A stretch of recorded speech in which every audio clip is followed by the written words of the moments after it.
Americans love using their credit cards, the most secure and hassle-free way to pay. But D.C. politicians want to change that with the Durbin-Marshall credit card bill. This bill lets corporate megastores pick how your credit card is processed, allowing them to use untested payment networks that jeopardize your data security and rewards. Corporate megastores will make more money, and you pay the price. Tell Congress to guard your card, because Americans lose when politicians choose. Learn more at guardyourcard.com. If you're a podcast host, listen up, this one's for you. My name is Allie Jackson. I'm the host of Finding Mr. Height, a dating and relationship podcast that I've been doing for 4 years now, sharing my positive and practical approach to dating that's built on my own life experience. And I wanted to share another experience that I've had, my secret behind monetizing my show. It's called Red Circle, and I was just telling my colleague about how much I love their platform. With Red Circle, not only am I getting a seamless hosting experience, but I also love the support I receive in ad sales. It's not just typical ad sales either. It's targeted opportunities based on my show and my life. And the platform is super simple. You just set your preferences and Red Circle matches you with sponsors that align with your show. You can vet every opportunity and their platform gives you great analytics. More recently too, my Red Circle team has brought me opportunities outside of my podcast on social media to really augment the podcast partnerships, bring them full circle. I just can't recommend them enough. If you want to give it a try, go to redcircle.com to get your free trial. That's redcircle.com for a free trial. Kempire is brought to you by Philadelphia. The Kempire After Dark, the villain era, is coming to your city on July 10th. That is 2 weeks away. But this week only until Sunday, there is a flash sale for premium tickets for $25 only. Don't miss our night of hot topics. We have a lot to talk about, from Real Housewives of Atlanta, Real Housewives of Miami, to The Diddler, and so much more. Don't forget, we are also coming to the City Winery in Atlanta on August 5th, and then we're in Union Stage on August 22nd in Washington, D.C. Then we're back in New York City at the Green Room 42. That show has not just the meet and greet, but we also have a live stream option. So even if you're attending these other shows or you're not in any of the cities, you have an option to be a part of the Kempire After Dark, the villain era live experience right now. Get your tickets today. More information is available in the description. But again, Philly, go get your tickets this week. Flash sale happening right now. You're listening to Kempire here on the Kempire Radio Network. It's day 29 of the Sean Diddy Combs trial, and he's confirming today to the judge that he has decided not to take the stand in his own defense. Yesterday, we reported to you that the defense had decided not to call any witnesses, and I had concerns about that, but we're hearing from our friend Kirsten Brown and her perspective on them not calling witnesses. We have to unpack day 29 exclusively here on the Kempire channel in the Diddy trial. Day 29, we've been following this case beyond 29 days, but when it comes to the actual trial, we've been following this case since the beginning. Part of it feels like it's been taking forever, but part of it feels like, wow, we're already towards the end. The prosecution is going to rest their case today. The defense will be doing everything that it can legally to try and get this case thrown out. I have a few clips that I need to play for you guys when it comes to different perspectives. I even have a text that I want to share with you from Kirsten Brown. Kirsten was here on a channel 2 times before. She is a Los Angeles prosecutor sharing her prosecutorial perspective and legal perspective on what's been playing out with this case. And so many of you have shared wonderful comments in regards to that collaboration. I look forward to bringing her back here sooner than later to unpack all of these things that are coming up in the last few days. Let me just first play for you. As you also know, we've been citing a few different journalists and content creators that have been inside the courtroom. And one of my favorites so far is Mona Kosar Abdi, who is ABC News journalist. She was, and now she works for Extra. She's been inside the courtroom. She's been doing a fabulous job covering this case on TikTok as well. I want to play a clip in regards to the charges, just to remind us. I think at this particular point, a lot of us are like, okay, what is he charged with again? I know they're trying to get him on RICO, but what are the elements that are going on here? And we talked a little bit about this yesterday and the possible sentencing that he's facing.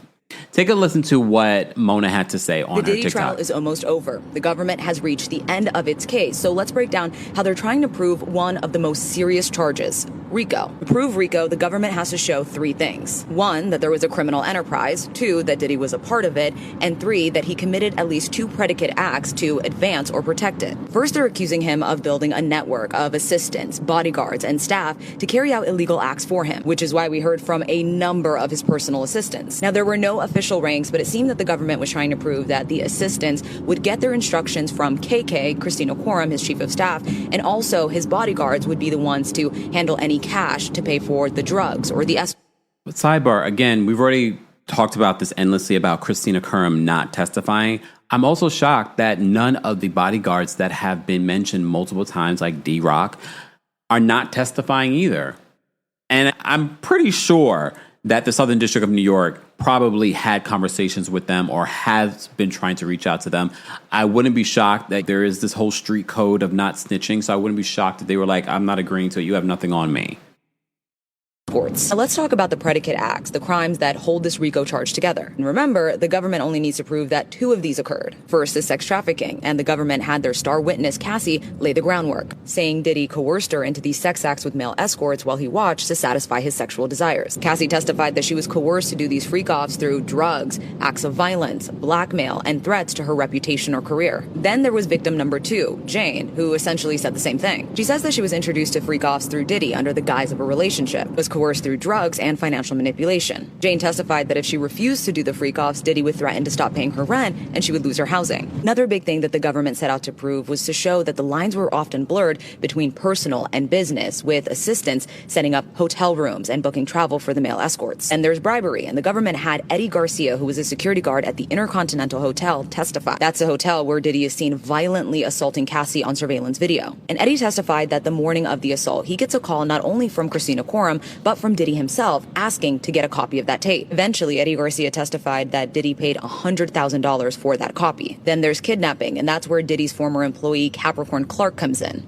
Capricorn Clark testified that while she was working for Diddy, she was accused of stealing jewelry and was taken by his employees to a dilapidated building on and off for 5 days, strapped to a lie detector test. She was told she'd be thrown into... Sidebar, I think because we've been following this case for how many different weeks that people have forgotten some of the testimony from the very beginning, like Capricorn Clark.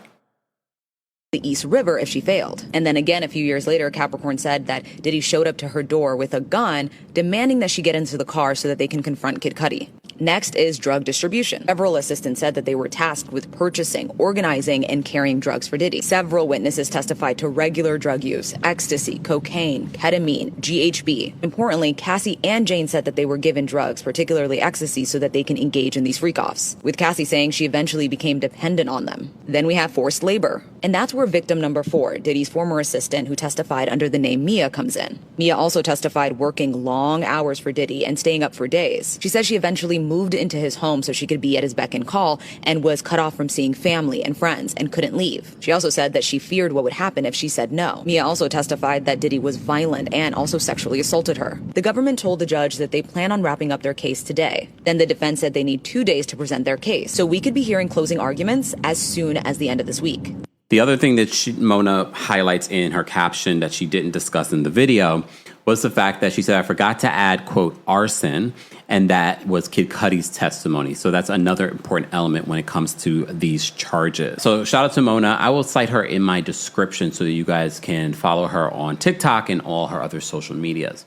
So I do also want to talk about what Inner City Press, we've been highlighting Inner City Press because they've been giving us different dialogue that's happening in the courtroom. They've covered so many different stories that we reported on over the years. He did this video not too long ago, in the timing of recording this video, talking about what's happening in the courtroom.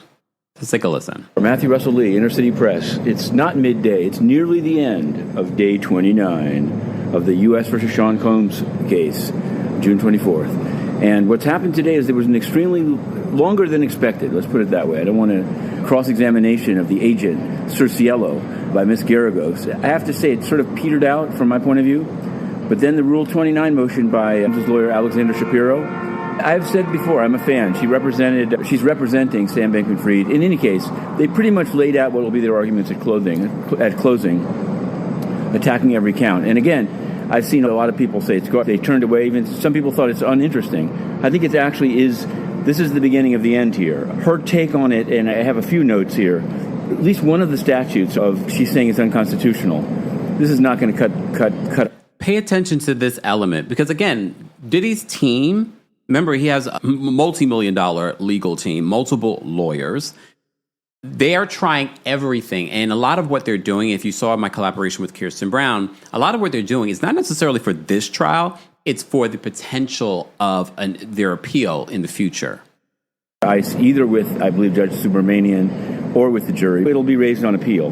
This has to do with intimidation and force. But she made arguments about forced labor, saying that this statute was basically enacted to enforce the 13th Amendment after slavery. It's used in cases of immigrant domestic workers forced to work because their passport is taken. She was I think you could say she was dismissive in the sense that she said, not dismissive, she said these are affluent individuals. The complaint is about not going on a yacht, not going on a trip to Turks and Caicos.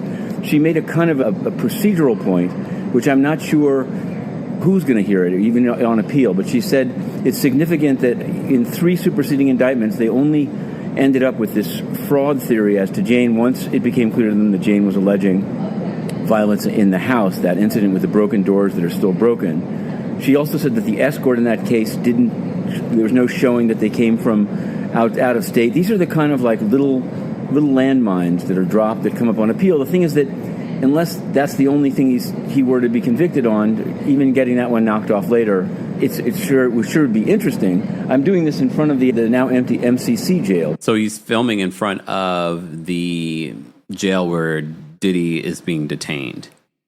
Certainly it keeps people active if they're in jail for a long time, to have some appeals going and to get a couple of wins, but there's 5 charges here. Now, I guess in what people would say is the most newsy element of the day, Judge Subramanian said, "Mr. Combs, do you understand how are you feeling today?" And he said, "I'm feeling fine.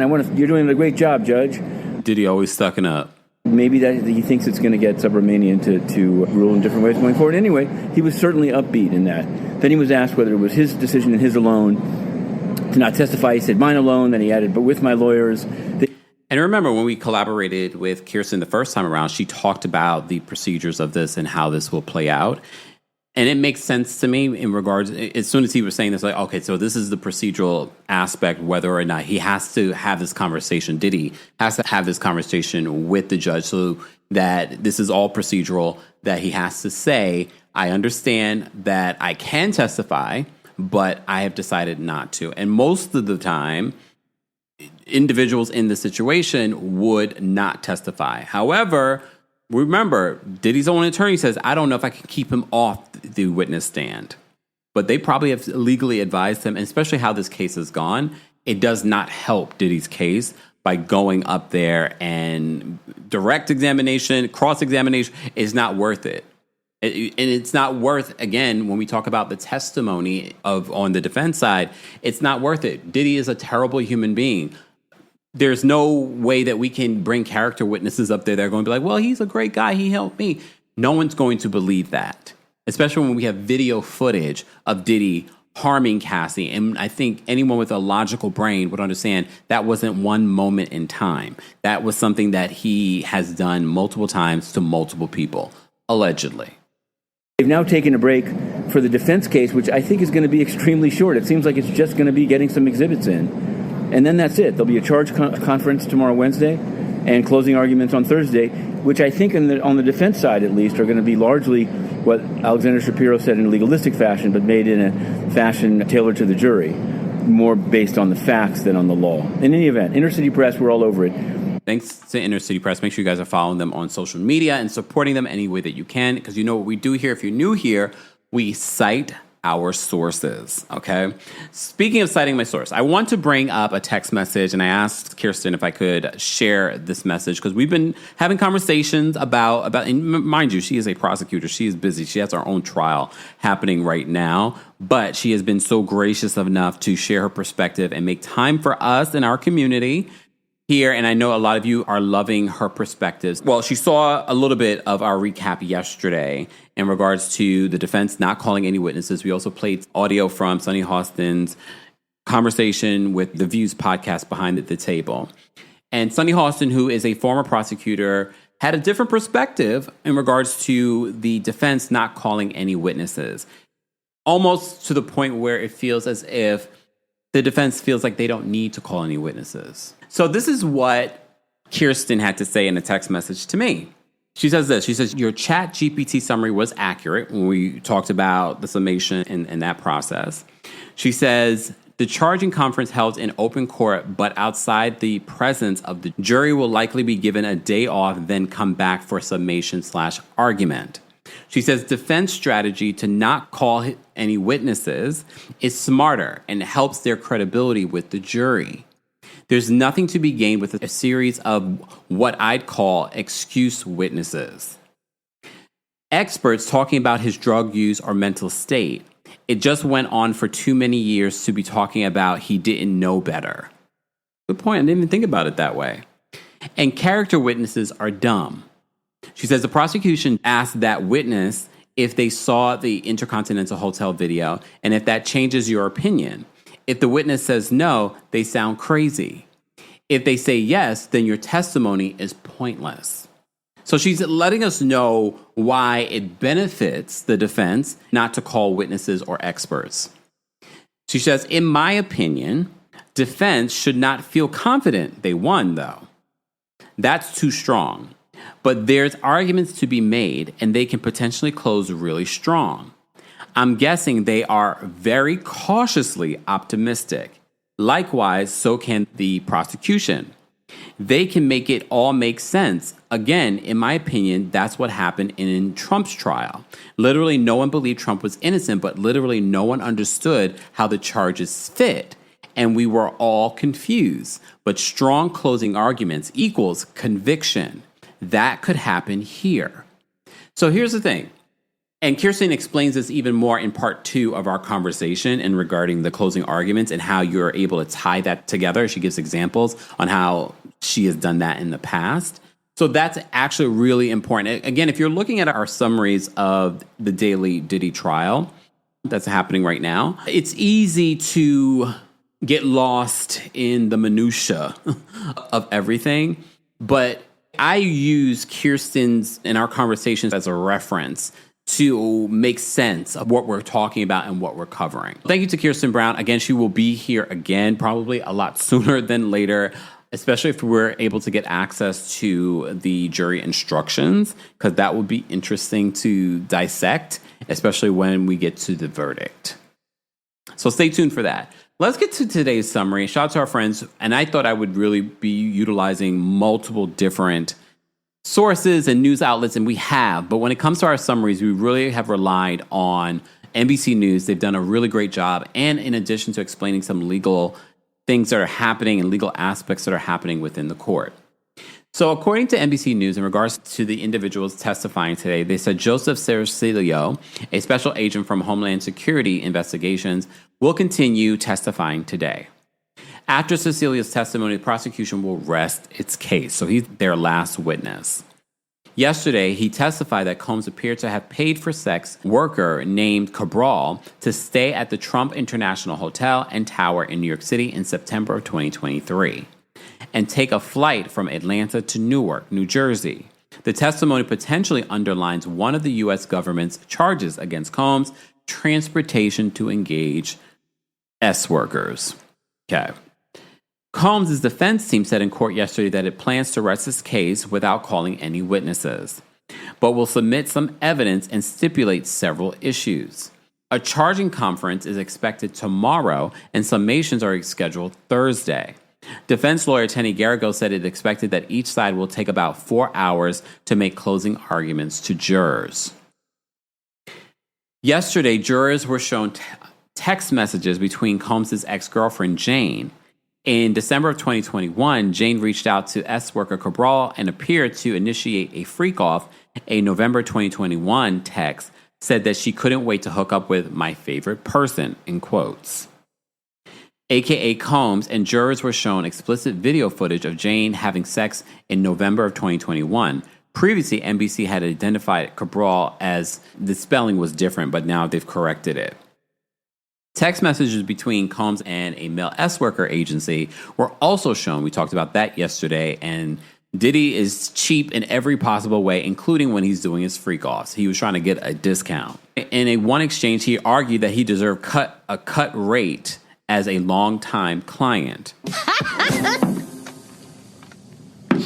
Hell no. The jury was also shown text messages between Combs and his chief of staff, Christina Curran, in which she planned his hotel stays and texts that he had Plan B in his nightstand. The text appeared to try to prove that he repeatedly facilitated his ex-girlfriend to have sex with S-workers.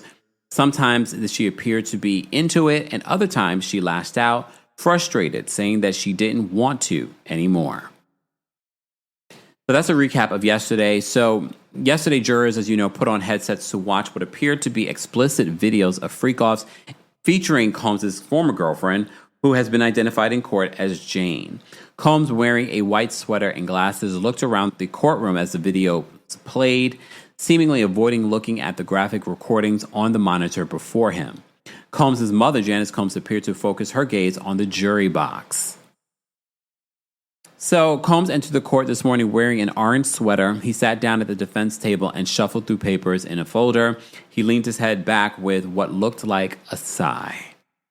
So this is day 29 of the Combs trial, guys. If you're just joining us, don't forget to like the video. It's an easy and free way of supporting not just my channel, but other channels that are covering this case as well, along with a bunch of other things, because we don't just talk about Diddy here or pop culture news. We talk about everything in pop culture, including some of your favorite reality shows. We even posted a Real Housewives of Atlanta update, a story that happened earlier today. So be sure to check that out. And be sure to listen to your Diddy trial updates and other episodes on the Kempire podcast. While you're there, don't forget to give us a 5-star rating. Thank you to those of you that have.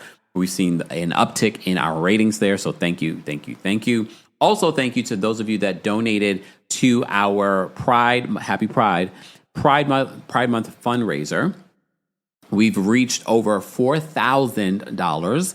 We still have 6 days left, so we've now upped it to $4,500. But you know, my real goal has always been $5,000. So we are so close to hitting that goal. So if you haven't already, please, somewhere along here, you're able to donate to the Pride fundraiser. And I think this will be our biggest year yet. So thank you to everyone that's donated or will donate. We appreciate you.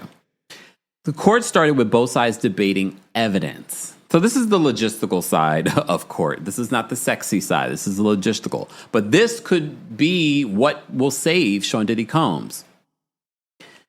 The prosecution objected to a message that Combs' ex-girlfriend, Cassie Ventura, sent saying that she wanted to have sex with him. The defense argued that the text was the day before a freak-off, an attempt to show that Combs' ex-girlfriends willingly engaged in freak-offs. The prosecution argued that she wanted sex with her boyfriend, not other men. The judge sustained the prosecution's objection, saying that the message was about a one-on-one encounter. The judge overruled a government objection to including a text Ventura sent, saying that she wanted baby oil. The judge noted that it's difficult to tell whether this message was referring to a one-on-one encounter unrelated to a hotel night.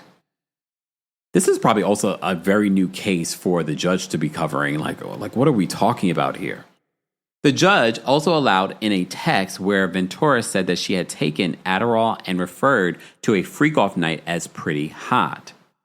Subramanian, I think that's how the pronunciation. Look, it took us 29 days to get here, but it's that's how Inner City Press pronounced it. Subramanian. That makes more sense. Subramanian. Also overruled a government objection to a text where Ventura was asked if she could do a freak-off without getting high, to which she replied she could. The special agent from Homeland Security Investigations, Joseph Cirillo, returned to the stand under cross-examination by defense lawyer Tenny Garagos.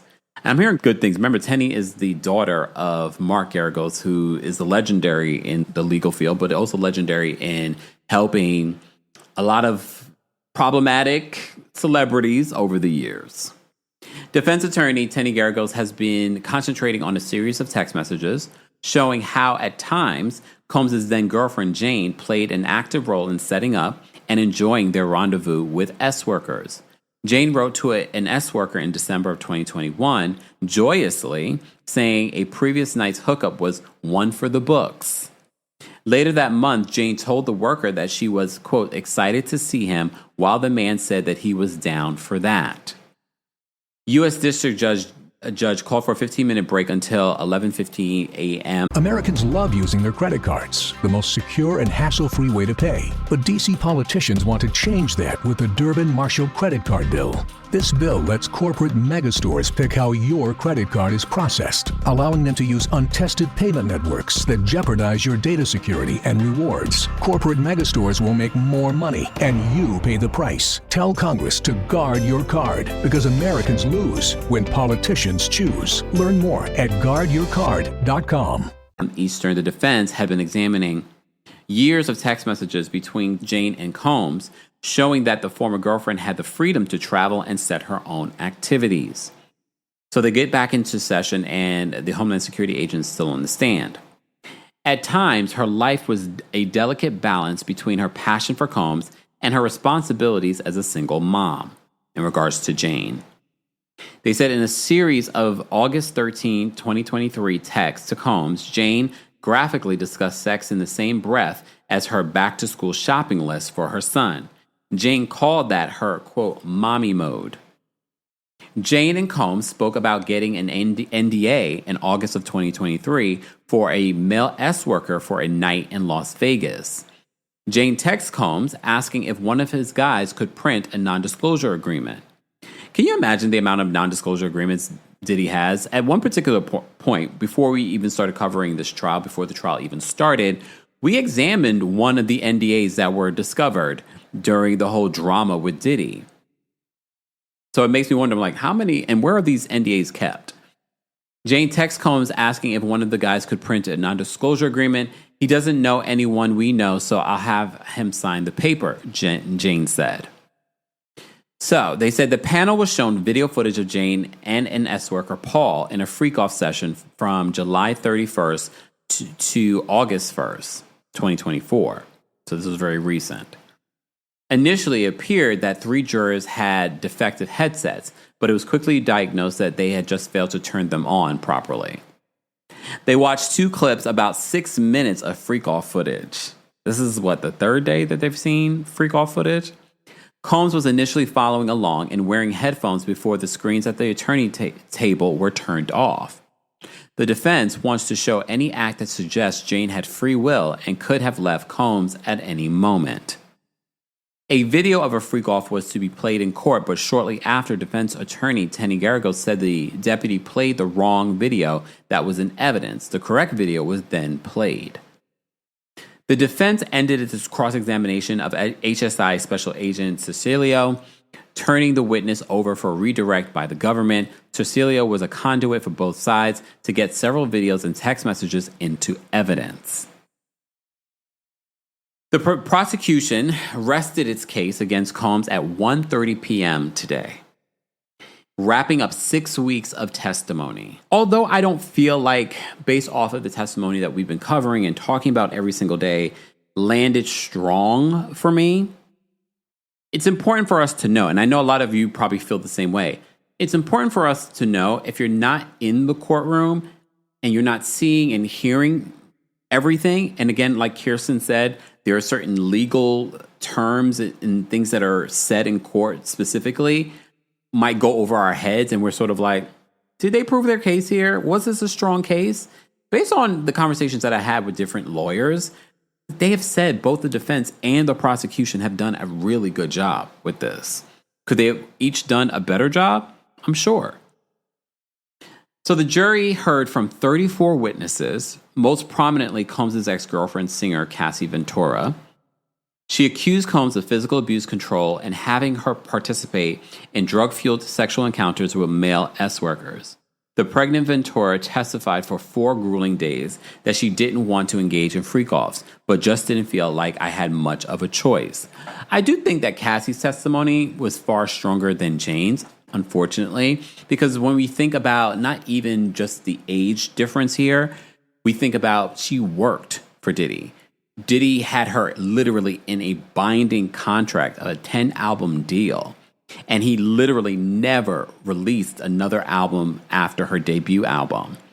And if you're an artist that dreamed of having a major deal, being associated with Diddy, and thinking that he could catapult your music career. And he's telling you and manipulating and convincing you that, yeah, we're going to get your album out. We're going to get your album out. And then and remember, when we first talked about the Cassie lawsuit, she talked about not even seeing Diddy in that way. It was after his pursuit of her that eventually she sort of fell for him. Rapper Scott Muscudi, known professionally as Kid Cudi, testified about his relationship with Ventura and the abusive nature of her relationship with Combs.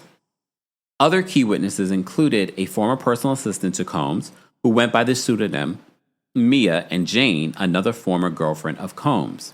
Mia accused Combs of SAing her on multiple occasions and said she witnessed Combs lashing out violently against Ventura. Mia also described cleaning up after the couple's hotel nights. Jane testified to participating in hotel nights, sleeping with S-workers to please Combs. His constant need for sex for entertainment left her, quote, sore, tired, exhausted, and overwhelmed, Jane said. Cassie similarly said the same thing. She even said that at one particular point, antibiotics stopped working for her. She had yeast infections, UTIs. She had other sores in her mouth. I'm reminding you some of what you may have forgotten from this case. So the judge sends the juries for lunch. We can skip over that. The defense moves for Rule 29, judgment of acquittal. We've been using our friends over at ChatGPT to give us an explanation, but I'm sure NBC is going to give us a nice one here too. So let's read what they say, and then let's get into what ChatGPT will say for us. Okay, so according to NBC News, it says after the prosecution rested, the defense moved for a Rule 29 motion for a judgment of acquittal on counts 1 through 5. So all the charges. Defense attorney Alexandra Shapiro argued that the prosecution failed to prove at least 3 elements of the RICO racketeering charge. Failed to show he violated RICO, that he agreed to participate, and insufficient evidence of a conspiracy. She argued that there wasn't an enterprise. In this case, it was simply Combs engaging in sex acts and his personal time with his girlfriends. Remember, a former prosecutor, Sunny Hawson from The View, said that she doesn't feel like they proved RICO either. So Alexandra Shapiro continues. She said the prosecution has argued that bodyguards and high-ranking employees were involved in facilitating his freak-offs and hotel nights. But the prosecution, quote, failed to prove any individual actually conspired with him. They did errands and made travel arrangements, but they did not have anything to do with what went on with Combs and his girlfriends in the hotel room, other than they used baby oil, Astroglide, and drank alcohol and maybe did drugs, Shapiro said. She argued that Combs took steps to conceal the true nature of those hotel nights from his staff. Shapiro said that text message evidence showed Combs sought to conceal the S-workers from his employees, noting in one piece of evidence, he says, I can't let KK know about the FO. Shapiro, mind you, we also have evidence where we see, I believe it was Brendan Paul's testimony, where they clearly knew it was a hotel night. They clearly knew what was going on. But also, if they're cleaning up after your hotel nights, what do they think you're doing in the room? And I'm sure they're also cleaning up condoms and bodily fluids. But okay. She argued that Combs took steps to conceal the true nature of those hotel nights. In a text message exchange where he says, I can't let KK know about the FO. Shapiro said that when Combs' chief of staff, Christina Curran, and security guards learned of his violence against Cassie Ventura, they tried to help her. Shapiro argued that there's no evidence that Coram thought that Combs' girlfriends were being coerced. Do you think that the prosecution should have maybe charged Christina Curran and that would have helped? And this is a question for Kirsten. Kirsten, I know you watch this. Feel free to text me your response. Do you think if they charged her, it would have helped that whole enterprise, that element of enterprise, if he did have someone else that was being accused here? But I guess that would also be hard to prove. Because even based off of the information that we have, they were assisting in their positions in helping this, but at the same time, we don't have them necessarily doing anything on the same level as Diddy. like a Jaslene Maxwell, when you look at that story, she had a more active role in what was happening with that. Let me just read to you what ChatGPT tells me in regards to the Rule 29. So in simple terms, they explain Rule 29 of the Federal Rules of Criminal Procedure allows a judge to throw out the case even before the jury makes a decision. So they're trying everything to defense. So they want to have this Rule 29 if the prosecution hasn't proven their case. So they say this as what is a Rule 29 judgment of acquittal? In a federal trial like Diddy's, after the prosecution finishes presenting all of its evidence, the defense can say to the judge, "Your Honor, the government didn't prove their case. There's not enough evidence for any reasonable jury to convict. We ask that you throw it out." As I said before, this is called the Rule 29 motion for judgment of acquittal. The judge then can either grant it or deny it. Granted, and the case is over right then and there. The defendant is acquitted, found not guilty, and the jury never even gets to decide. I mean, if this is in their right, they brought up some valid points. Deny it, and then the case continues, usually going to the defense turn or straight to the jury. They said, think of it like this. If the prosecution's case is so weak that even if the jury believed everything they said, it still wouldn't be enough to convict. The judge can step in and stop the trial. So remember, we talked about this with Kirsten as well. She talked about this.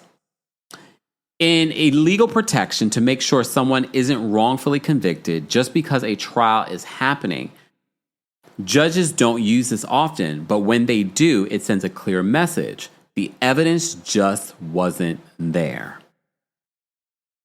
You can already probably assume what the decision was, right? Probably.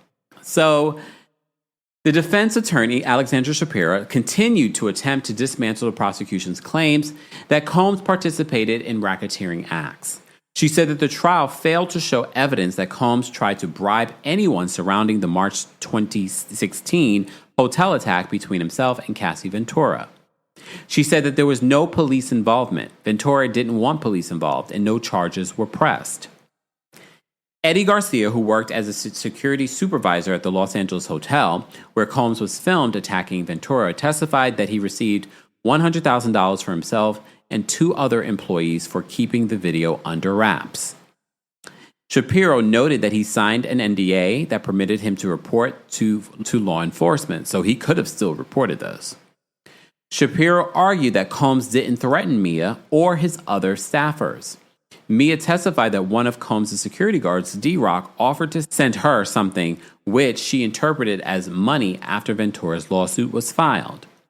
Shapiro said that there's no federal nexus under the RICO charge because there has to be proof a victim turned to federal officials or proof of a federal investigation. She also argued that Combs didn't threaten anyone. Shapiro noted how Jane texted Combs after Ventura's lawsuit, and Combs did not send any, quote, corrupt persuasion or threats. Combs asked her what he could do to make her feel better and asked for her support. There's also no evidence that Combs used threats or harm to procure the labor of Capricorn Clark, his former assistant.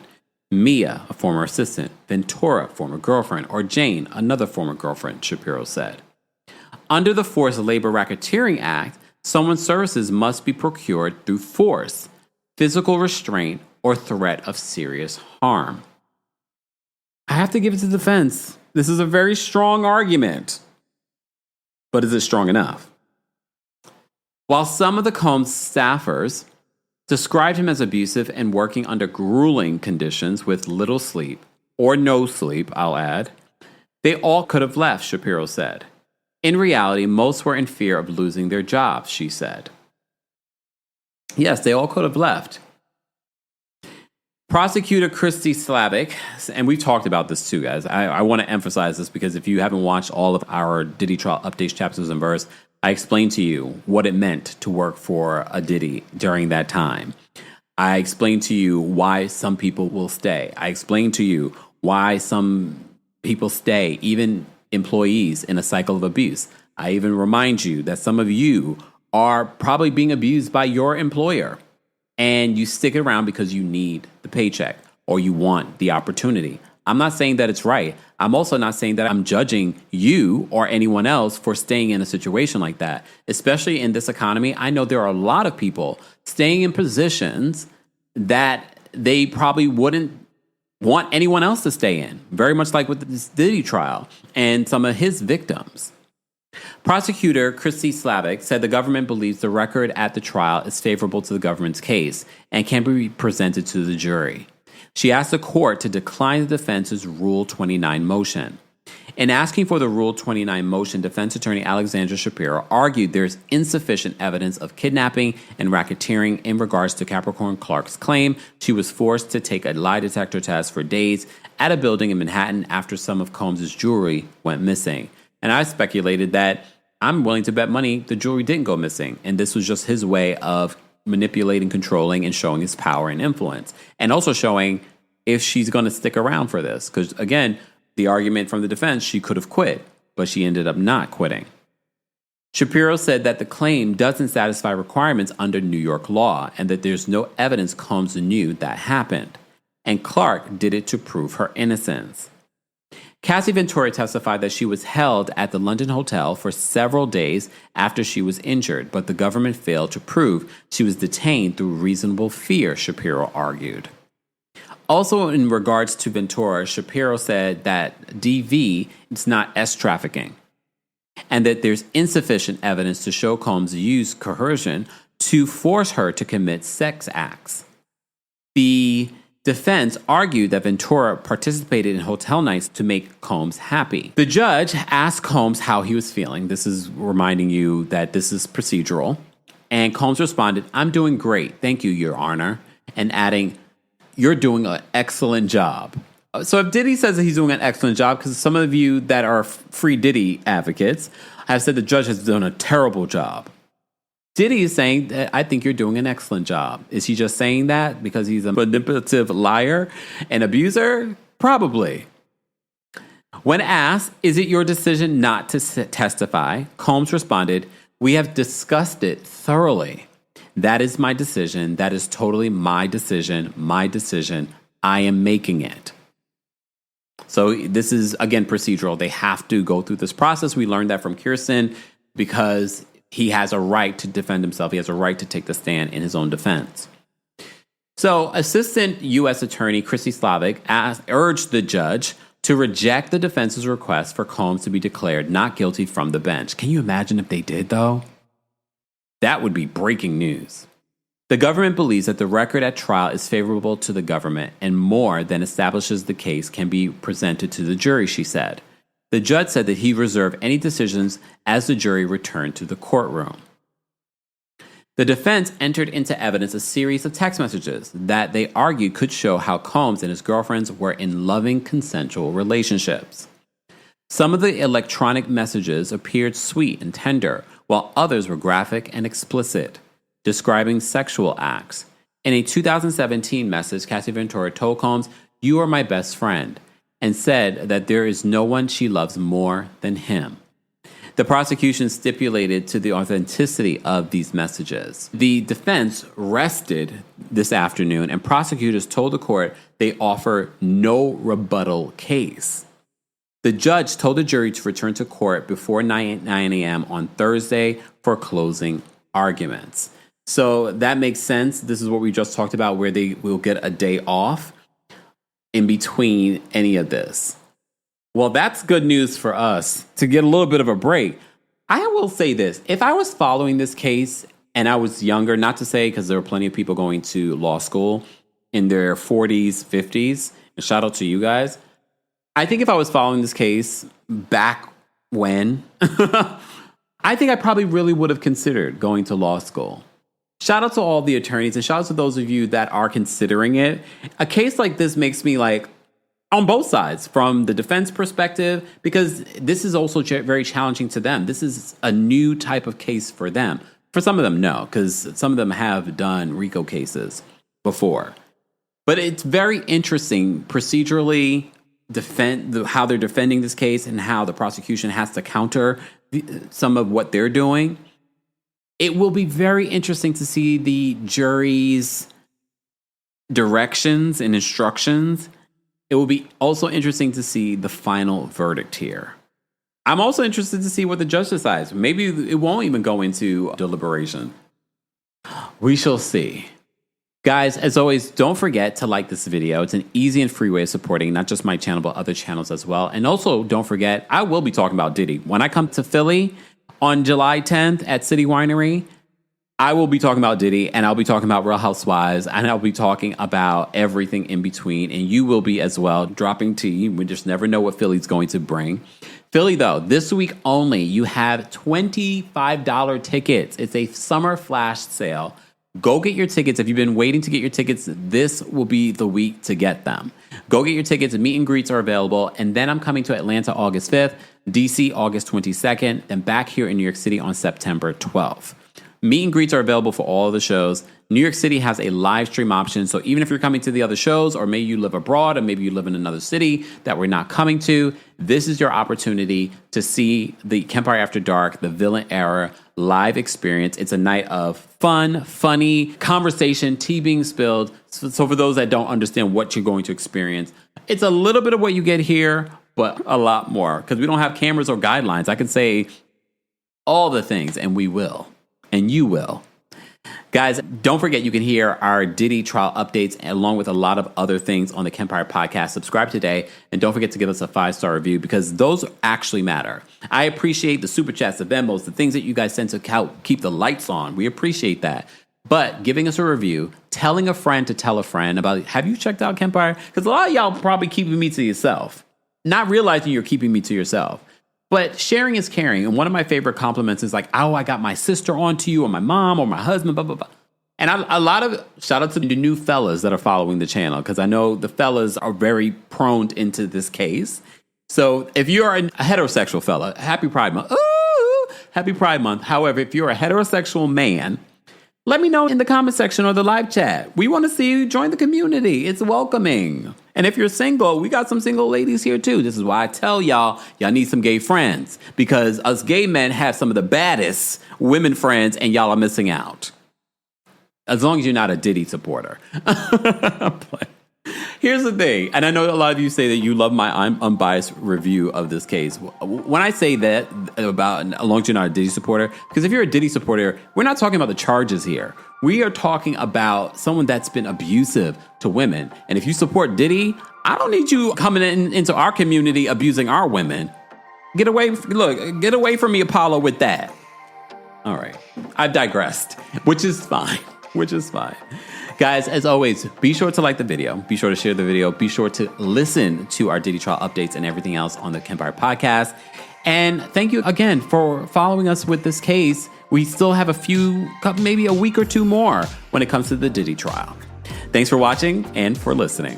Thanks for tuning in to Kempire here on the Kempire Radio Network. As always, you can hear Kempire on Apple Podcasts and on Spotify or wherever you get your podcasts. More information can be found on KempireRadio.com.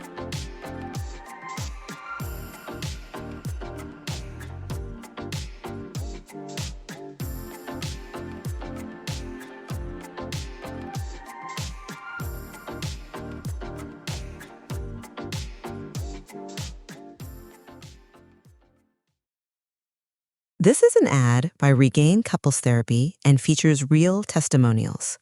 This was our first time trying therapy, and honestly, it was long overdue.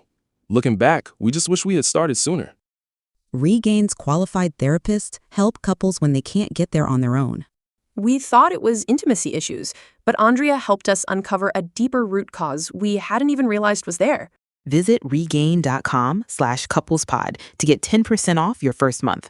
Regain, powered by BetterHelp. Americans love using their credit cards, the most secure and hassle-free way to pay. But DC politicians want to change that with the Durbin-Marshall credit card bill. This bill lets corporate megastores pick how your credit card is processed, allowing them to use untested payment networks that jeopardize your data security and rewards. Corporate megastores will make more money, and you pay the price. Tell Congress to guard your card, because Americans lose when politicians choose. Learn more at guardyourcard.com.